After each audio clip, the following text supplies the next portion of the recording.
जय माता की मित्रों, एच के कथाएं चैनल में आपका स्वागत है। आज के इस वीडियो में हम जानेंगे नवदुर्गा की 9 देवियों के बारे में। यह हमारी पार्ट 1 वीडियो है जिसमें हम नवदुर्गा की प्रथम देवी माता शैलपुत्री के बारे में जानेंगे। तो आइए शुरुआत करते हैं प्रथम देवी से। नवदुर्गा की प्रथम देवी माता शैलपुत्री हैं। जब हम माँ शैलपुत्री का नाम उच्चारण करते हैं तो यह केवल एक देवी का नाम नहीं है, बल्कि यह संपूर्ण सृष्टि के मूल सिद्धांत का उद्घोष है। शैल अर्थात पर्वत और पुत्री अर्थात उनकी संतान, अर्थात वह शक्ति जो पर्वत की भांति अचल अडिग और स्थिर है। यही कारण है कि नवदुर्गा में इन्हें प्रथम स्थान दिया गया है, क्योंकि हर साधना की शुरुआत स्थिरता से ही होती है। अब यदि हम शास्त्रों की ओर चलते हैं तो हमें ज्ञात होता है कि माँ शैलपुत्री कोई सामान्य देवी नहीं है, बल्कि वही आदिशक्ति हैं जिन्होंने पूर्व जन्म के रूप में जन्म लिया था। सती जो प्रजापति दक्ष की पुत्री थी और शिवजी की अर्धांगिनी थी। जब दक्ष ने अपने यज्ञ में भगवान शिव का अपमान किया, तब सती ने उस अपमान को सहन न कर योगाग्नि में अपने शरीर का त्याग कर दिया। परंतु यह समझना अत्यंत आवश्यक है कि शक्ति कभी नष्ट नहीं होती, वह केवल अपना रूप बदलती है। उसी शक्ति ने पुनः जन्म लिया हिमालय के यहाँ, जो स्वयं पर्वतराज हैं, और इस प्रकार वह शैलपुत्री कहलाए। हिमालय जो स्थिरता, धैर्य और तप का प्रतीक हैं, उनकी पुत्री के रूप में प्रकट होकर देवी ने यह संकेत दिया कि साधना का पहला चरण स्थिरता है। अब यदि हम उनके दिव्य स्वरूप का ध्यान करते हैं तो हमें एक अत्यंत सरल किंतु गूढ़ रूप दिखाई देता है। माँ शैलपुत्री के 2 ही हाथ हैं। यह इस बात का संकेत है कि यह शक्ति का प्रारंभिक रूप है, जो अभी विस्तार में नहीं गया है, बल्कि पूर्णतः केंद्रित और संतुलित है। उनके दाहिने हाथ में त्रिशूल है, और यह त्रिशूल केवल एक अस्त्र नहीं है, बल्कि यह सृष्टि के 3 मूल तत्वों का प्रतिनिधित्व करता है: सृष्टि, स्थिति और संहार, तथा सत्व, रज, तम। इसका अर्थ यह है कि देवी इन तीनों गुणों पर पूर्ण नियंत्रण रखती हैं। उनके बाएं हाथ में कमल का पुष्प है। कमल जो केवल कीचड़ में उत्पन्न होकर भी स्वयं निर्मल और पवित्र रहता है।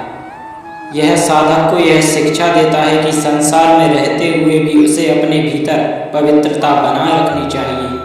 अब यदि हम उनके वाहन की बात करें तो माँ शैलपुत्री वृषभ पर आरूढ़ होती हैं।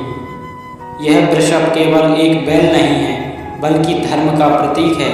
शास्त्रों में धर्म को 4 पैरों पर खड़ा बताया गया है: सत्य, तप, दान और दया।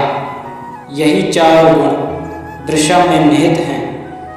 इसका तात्पर्य यह है कि जो साधक माँ शैलपुत्री की उपासना करता है, उसका जीवन धर्म के आधार पर स्थिर हो जाता है।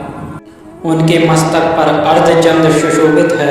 यह अर्धचंद्र केवल सौंदर्यता का प्रतीक नहीं, बल्कि यह समय और मन के नियंत्रण का संकेत देता है। चंद्रमा मन का कारक माना जाता है, और जब वह देवी के मस्तक पर स्थित होता है तो इसका अर्थ यह है कि देवी मन और समय दोनों पर अधिकार रखती हैं। अब यदि हम उनकी उत्पत्ति के गूढ़ रहस्य को समझें तो यह स्पष्ट होता है कि माँ शैलपुत्री केवल हिमालय की पुत्री नहीं है, बल्कि वे स्वयं आदिशक्ति हैं, जो सृष्टि के प्रारंभ में ब्रह्मा, विष्णु और महेश को भी शक्ति प्रदान करती हैं। यह वही शक्ति है जो समस्त ब्रह्मांड को संचालित करती है। अब बात करते हैं उनके आध्यात्मिक महत्व की। माँ शैलपुत्री का संबंध मूलाधार चक्र से है। यह वही चक्र है जहाँ कुंडलिनी शक्ति का सुप्त अवस्था में निवास करती है। जब साधक अपनी साधना प्रारंभ करता है तो सबसे पहले उसे अपने जीवन को स्थिर करना होता है, और यही स्थिरता माँ शैलपुत्री प्रदान करती हैं। यदि मूलाधार चक्र संतुलित नहीं है तो साधना का कोई भी प्रयास सफल नहीं हो सकता। अब यदि हम उनकी पूजा विधि की बात करें तो शास्त्रों में स्पष्ट वर्णन मिलता है कि नवरात्रि के प्रथम दिन माँ शैलपुत्री की पूजा की जाती है। प्रातःकाल स्नान कर, शुद्ध वस्त्र धारण कर, उत्तर या पूर्व दिशा की ओर मुख करके पूजा करनी चाहिए। सबसे पहले कलश स्थापना की जाती है और फिर देवी का ध्यान करते हुए उनका आवाहन किया जाता है। पूजा में उन्हें श्वेत या पीले पुष्प अर्पित किए जाते हैं, विशेष रूप से सुगंधित फूल। उन्हें घी का भोग अत्यंत प्रिय है, इसलिए घी का नैवेद्य अर्पित करना शुभ माना जाता है। इसके साथ ही ओम देवी शैलपुत्राय नमः मंत्र का जप किया जाता है। ध्यान करते समय साधक को यह भाव रखना चाहिए कि वह स्वयं अपने जीवन की नींव को मजबूत कर रहा है, अपने भीतर स्थिरता ला रहा है और अपने भय, अस्थिरता और भ्रम को समाप्त कर रहा है।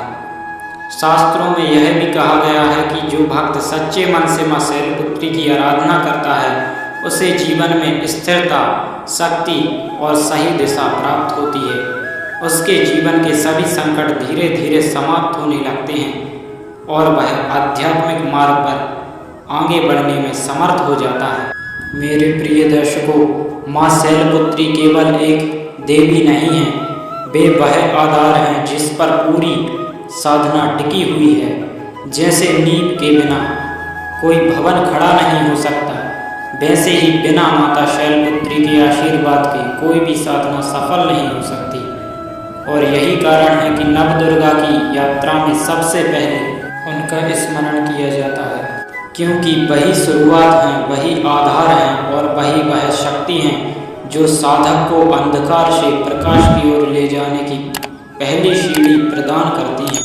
नवदुर्गा की दूसरी देवी के बारे में जानने के लिए हमारे चैनल को सब्सक्राइब करें और हमारे पार्ट 2 वीडियो को अवश्य देखें, जिसमें माता ब्रह्मचारिणी जो नवदुर्गा की दूसरी देवी हैं उनके बारे में बताया गया है। जय माता की। माता रानी आप सभी पर अपनी कृपा दृष्टि बनाए रखें।